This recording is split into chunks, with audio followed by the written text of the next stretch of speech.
Okay, so in one of my videos, I was talking about freedom and everything. And I was talking about how I connected the book Food Freedom Forever, I think was the name. Don't have it on me right now.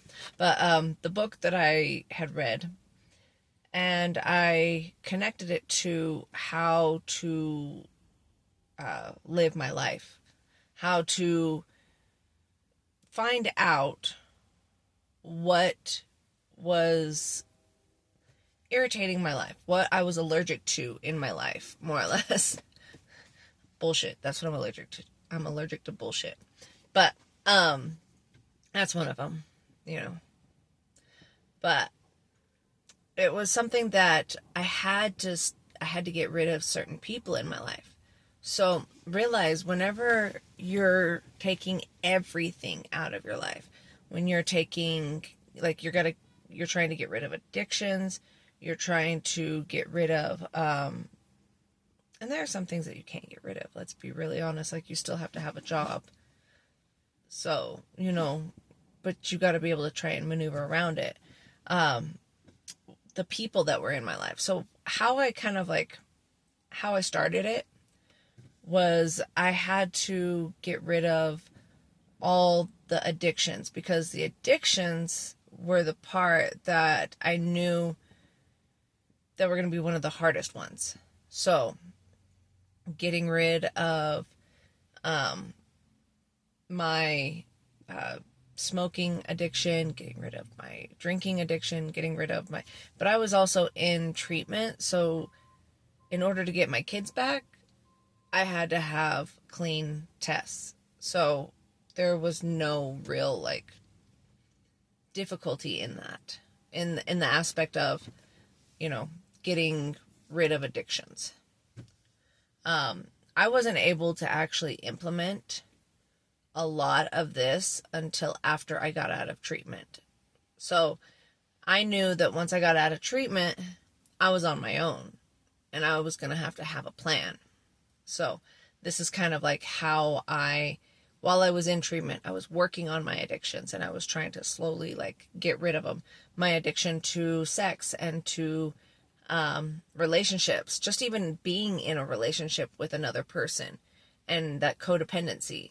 I had to get rid of that while I was in treatment, especially since I was in an all girls treatment for the third treatment center. But after that, I wasn't really dating anybody. I wasn't even trying to date anybody whenever I got out of treatment that time around. After that, I kind of hunkered down and just wasn't even putting myself out there at all. I had other things to worry about. Other addictions were not as severe, like the food addiction. And when I say food addiction, I mean like the binge eating or the controlling how much I eat, and then the emotional eating whenever I'd go through some kind of repressed memory and eating to, feed my emotions and all of that stuff. So all of that was still kind of an up and down thing. But I lived in an apartment or I lived in a condo that didn't allow smoking. And so I just chose not to smoke because I wasn't going to get have people rat me out. And they had cameras in the condo anyways. So, that was going to change. So with all of that, all these addictions I was getting rid of. Now, getting rid of the people that were in my life. Now, this is what I'm really trying to reiterate with you right now is with freedom. This is the thing that they teach you in treatment is whenever you leave, whenever you quit your drugs and all of that stuff, you have to change the people that you're hanging around with, because who you hang out with will determine what direction you're going to go in. So something that I saw a lot of in treatment was the fact that if you're hanging out like with the wrong people, they're going to drag you down. They're going to convince you to relapse. Who you hang out with gives you a greater chance of having a relapse. And, I found that out my own self living with my younger brother. And he still was partying and still doing drugs. And I fell back in. I had a moment where I relapsed, but it was one of those moments where it was just a one-time thing, and then I came back and I was like, no, I can't do this. I can't live here. And that's whenever I moved out into the sober living. Living in a sober living is a really beautiful thing because everybody there has a goal that is the same. So like living with people that you share a common desire with is a great way of surrounding yourself with the right people. And with that, I had to let go of certain people. So when I started to actually,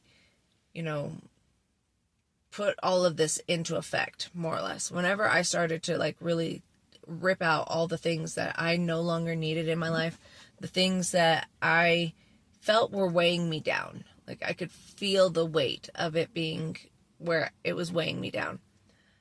I had to get rid of old friends that weren't even old friends. Like I was only holding on to the friendship because it was someone I knew in 5th grade. There was no real actual, like, it was just the idea of friendship. That's all. There was no actual real friendship there.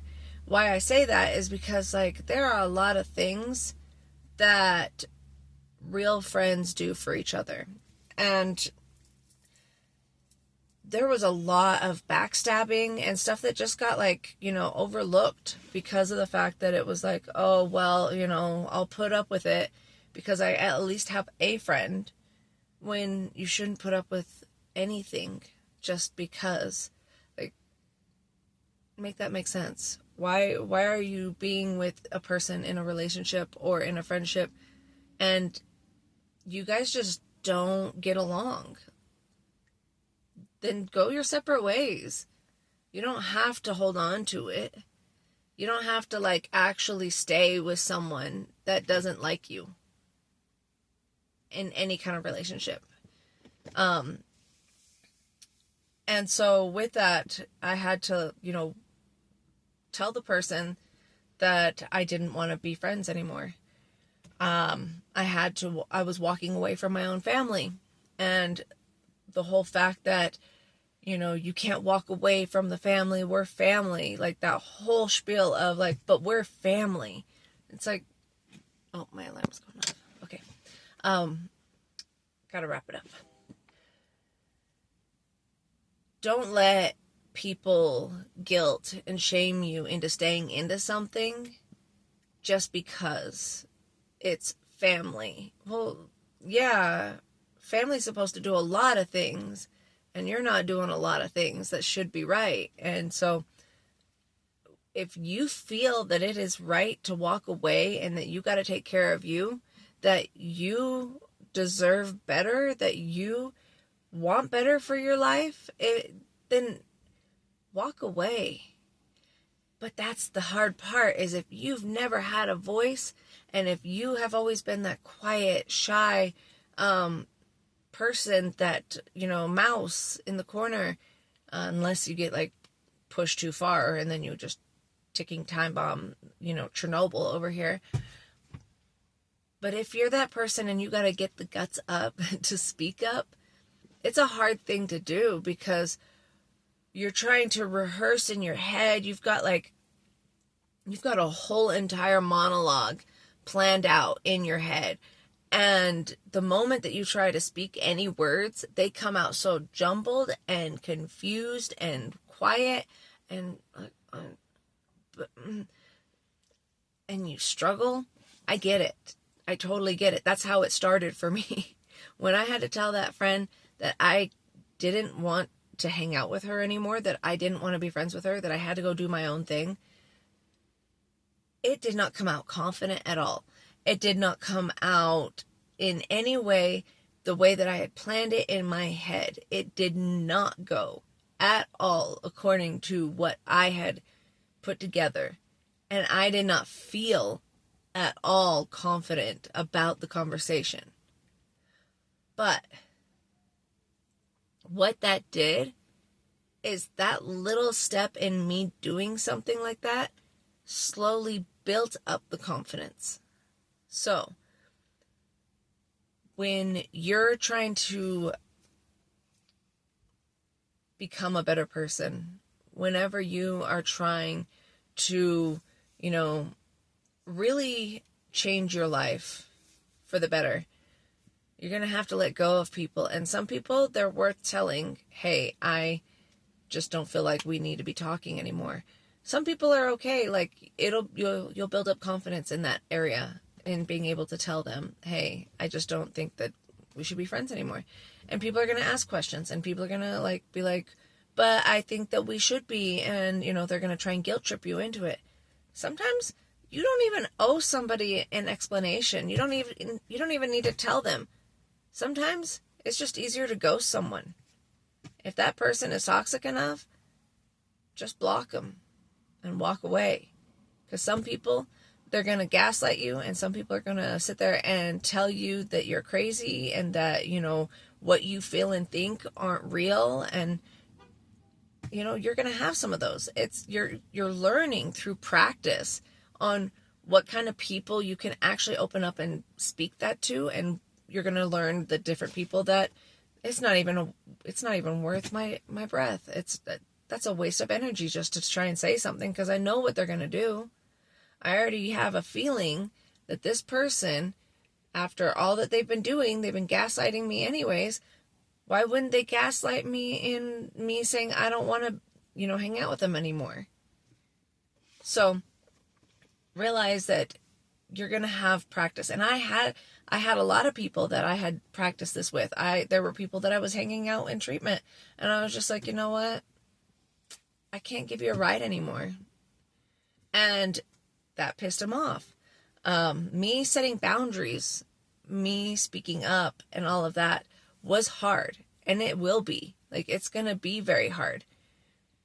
But the more and more you do it, the more you build up that muscle.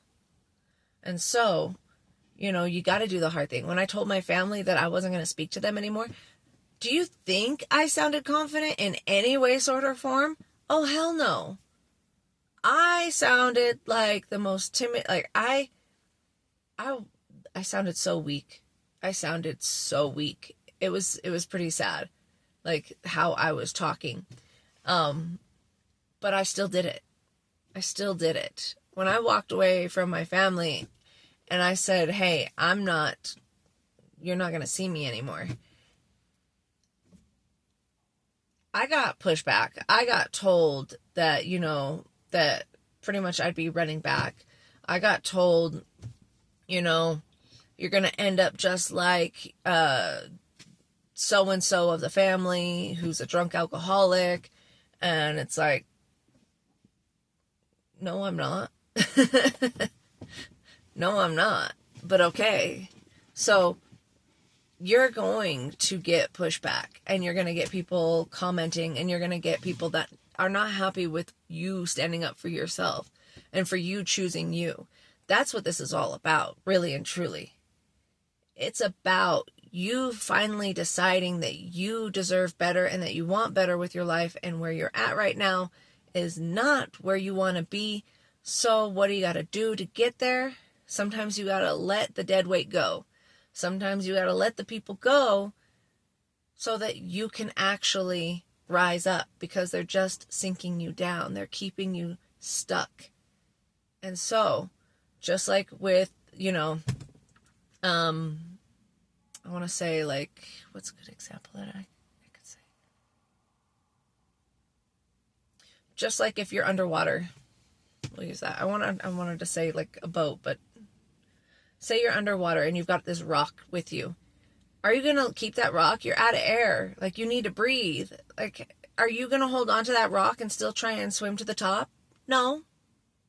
No, you're going to set it down. You're going to, like, drop it. You're going to be like, here you go. Now I'm going to go get my air so I can finally breathe. That's you. Put the rock down. Okay?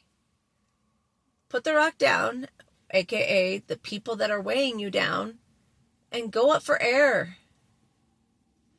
So, just wanted to share that it's one of those things that you have got to get the practice in speaking up. And it's going to be hard. You're going to sound like a complete fool. There were so many times that I sounded like a complete idiot, like people making jokes and me trying to have a comeback. Oh my Lord. Like, I was never fast. Now I'm quicker, but not like I was before, whenever people would make stupid jokes at me and, try and play on me. I had no comebacks, but do you know what I did? It sounds so stupid. But do you know what I did? When I had a comeback, I would turn around and I would go back to that person and I would give them my comeback. It could have been 2 hours later. And I turned around and I gave him a comeback. And it still was like, you know what? There you go. Take that. I didn't need to, but it was practice for me to get better at trusting myself to be able to speak up for myself. So, sorry, I'm remembering those times. I'm like, you're such a dork, Sheena. But you got to get the practice in. So, tell that person, whoever it may be, that, you know what, it's just not working out. And let it be that. Let yourself stumble and say the stupid thing and still walk away with that feeling of like pride and confidence because you did it anyways. And that internally builds up the trust inside of you because you're choosing you. So you're rebuilding that connection between yourself. You're rebuilding that trust and that love within yourself because you're saying, hey, I choose me and I love me and I'm going to make myself happy. So, I know I'm rambling and it's time that I go back because I'm already late. So, I love you and, stay beautiful and stay blessed because you are both beautiful and you are blessed and I love you.